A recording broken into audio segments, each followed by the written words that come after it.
Is your bedtime routine destroying your sleep? We're going to get into it today. My name is Erica Jones with Elevate.com. We love to help high performers and go getters create unstoppable momentum in their lives by weaving wellness and longevity practices into their daily rhythms. And today we're talking about sleep. We're going to talk about how to sleep better, how to fall asleep faster. I'm going to give you some better sleep tips. A lot of it is hinging on your bedtime routine. But before we get into that, tell me if you've ever experienced this. You're tossing and turning in the bed at night, trying to get comfortable for what seems like the millionth time. And you feel like maybe you've been up for hours. Maybe it's only been 30 minutes, but you're afraid to look at the clock because if it's only been 30 minutes, but it feels like it's been hours, you're going to feel defeated. But if it's too close to your rise time, let's say it's 5:30 in the morning, you may not be able to get back to sleep again. I've been there before.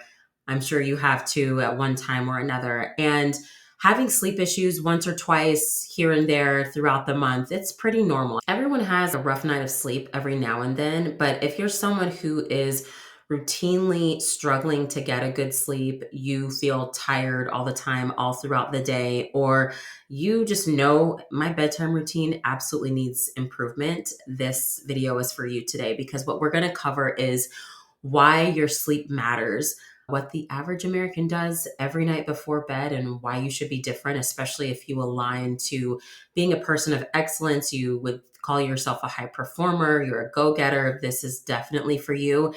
And we're going to talk about how your current bedtime routine could be negatively impacting your sleep and the number one action to take from this information. First of all, let's talk about why your sleep matters. If you consider yourself to be a high performer is just somebody who has the capacity to do more than the average person. They're usually high achievers. They're people that are often striving for excellence. Sometimes they deal with some perfectionist tendencies that's not always healthy, but high performers are just really high capacity people. They often have a lot of plates spinning. They've got a lot going on. It's not really tied to one specific type of profession. You don't have to necessarily be an entrepreneur or a CEO or anything like that. You can be a stay-at-home mom and be a high performer. It's just anybody that has a high capacity, higher than the average person. And if that's what you consider yourself to be, then you've probably got a lot of things going on. And a lot of high performers, what they tend to do is to think that rest time or sleep is not necessary because they're just on to the next thing. They don't really value that downtime as much because they really get a lot of value out of being productive. A lot of high performers struggle with prioritizing the sleep and rest because they look at sleep and rest as a counterproductive activity to their ultimate success. And I want to share that the two are not mutually exclusive. You can have both. You can have incredible success and also have wellness. So let's dive into the 5 reasons why your sleep matters. The first has to do with your brain health. So if you're not sleeping well, especially on a consistent basis, you are upping the risk for having cognitive issues later on in life, things like Alzheimer's, which is just a really terrible condition to have to deal with. So nobody wants that. So that's one huge reason to prioritize sleep.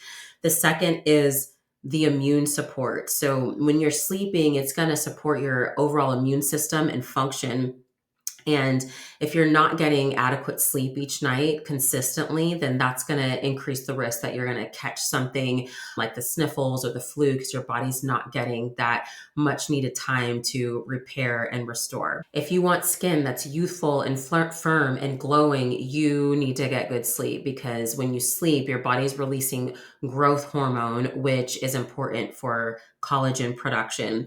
And so when you consistently have terrible sleep, when you wake up and you see the bags under the eyes, and it just increases your susceptibility for wrinkles and damaged looking skin, which nobody wants that. Your sleep can also help you in terms of your stress response. So when you get a good sleep, you're able to regulate your mood, your emotions, all of those things much better, which is very important, especially if you consider yourself a high performer. You want to be clear headed, you're high capacity. You don't have time to have your sleep getting you bogged down emotionally or mentally.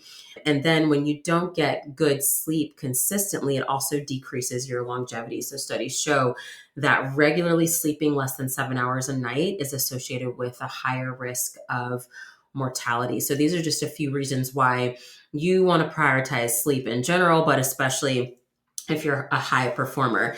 All right. So the number one factor that influences your sleep each night is what you do before you go to bed. It is your bedtime routine. And everyone has a bedtime routine, whether they think that they do or not. You have certain rhythms, certain activities that you tend to fall into when you're getting ready to wind down, if you will, at night. And some of those activities can be really supportive and helpful if you're trying to get a good sleep, and others are not so much. So the average American is using a screen all the way up until bedtime. If we look at the statistics, 90% of Americans report using technology in the bedroom in the hour before trying to sleep. If you're under 30, that under 30 crowd is at 96%. So virtually everyone is on a screen of some kind leading all the way up to bedtime. 55 to 60% of people spend their time on social media apps like Instagram, TikTok, X, Facebook before sleeping. And the average amount of time spent is 30 to 45 minutes. There's more stats on this associated with the article that belongs with this video. This is really bad for our sleep quality, and there's just a few reasons why. The first is the blue light exposure, which you've probably heard of before. It's a type of light that's emitted from our screens, from our technology. It's emitted from the sun as well. You can find blue light and natural light, but the challenge is that we are so removed from what our ancestors did back in the day. When the sun went down, they were winding down for the day. There wasn't electricity. So our bodies were naturally going into that wind down state. But now we have electricity, thank goodness. We're grateful for that. But the creation of all of these screens, this technology, has us using this technology at all hours of the day, even leading up to bed. And so the issue with the blue light is that it can suppress melatonin secretion. Melatonin is a hormone in your body that helps to signal and prepare your body for sleep. So when you're looking at these screens all the way up until bedtime, it is suppressing the secretion of that sleep hormone, which is a challenge.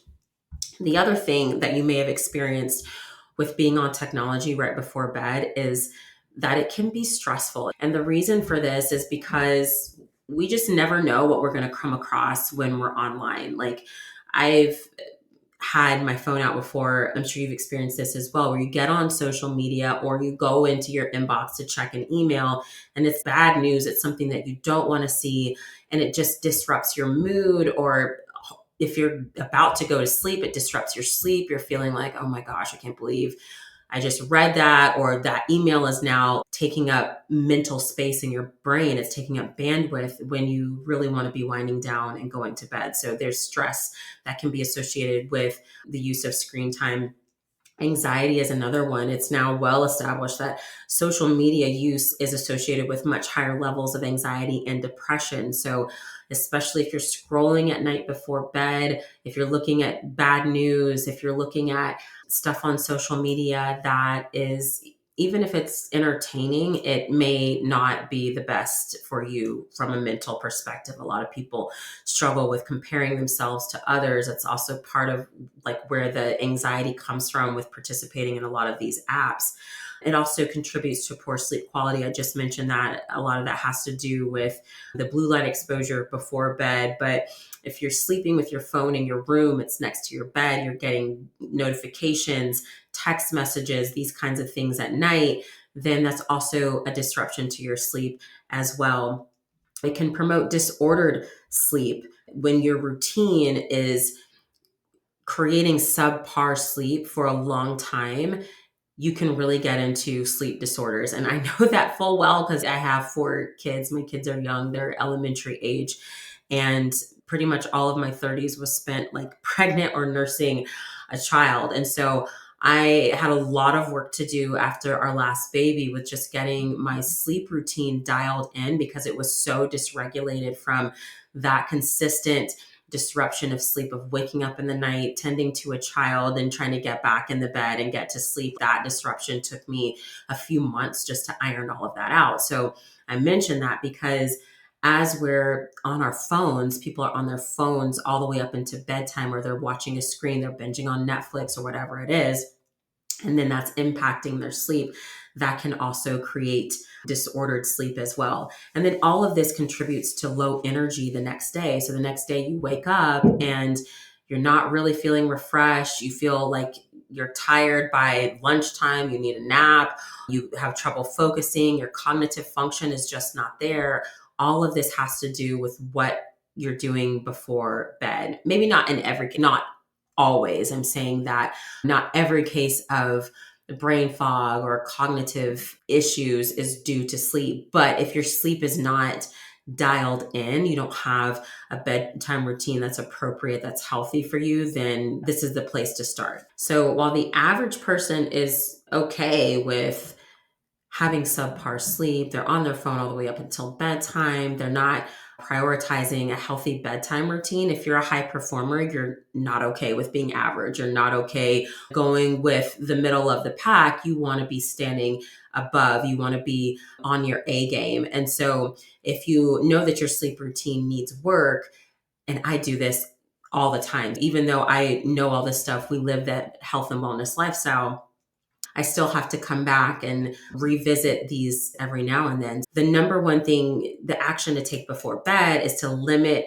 your screen time. Ideally, what you want to do is be off a screen, whether it's a phone, your TV, or whatever, an iPad. You want to be off of your screen, ideally 1 to 2 hours before bed. If you can start disengaging from the screens 1 to 2 hours before bed, not only is it going to help you improve your sleep, but I have found that when I take, you don't have to cut cold turkey. What I would do is work in increments, like work your way back. So if you're spending 2 hours on screens right up until bedtime, and let's say you're going to bed at 11 o'clock each night, start by cutting them off at 10:45 or 10:30.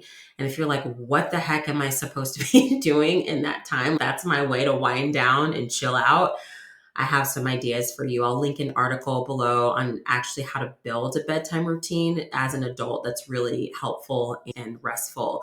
But it's really just a matter of turning off the habits that we don't want to see and turning on the ones that we want to do. That's the way to build wellness for the long term. So if you got any value out of this video, if you liked this, if you would give it a thumbs up, and if you want to see more content from us, my husband will be joining me sometimes for these videos as well. Feel free to subscribe. Thank you so much, and we'll be back with more great tips soon.